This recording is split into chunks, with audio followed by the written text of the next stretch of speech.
Au cours de la dernière décennie, le gouvernement fédéral a multiplié les déficits sous prétexte que ceci était nécessaire pour faire croître l'économie canadienne. Mais qu'en a-t-il vraiment été?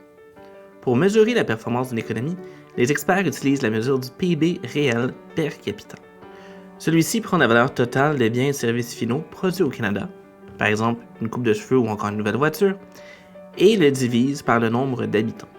Le tout est ajusté à l'inflation afin de permettre une comparaison à travers les ans. Lorsque le gouvernement Trudeau est arrivé au pouvoir, vers la fin de 2015, notre économie produisait pour 57 491 $ par personne au niveau des prix de 2017. Aujourd'hui, 9 ans plus tard, notre économie produit pour 58 951 $ par personne selon la même mesure. Essentiellement, les Canadiens et Canadiennes sont aujourd'hui un gros 2,5% plus riches que lors de l'arrivée au pouvoir de Justin Trudeau.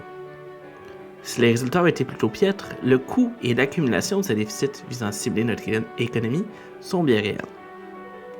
Lorsque Justin Trudeau est arrivé au pouvoir, la dette fédérale atteignait 693,8 milliards de dollars et les paiements d'intérêt sur celle-ci nous coûtaient 26 milliards de dollars par année.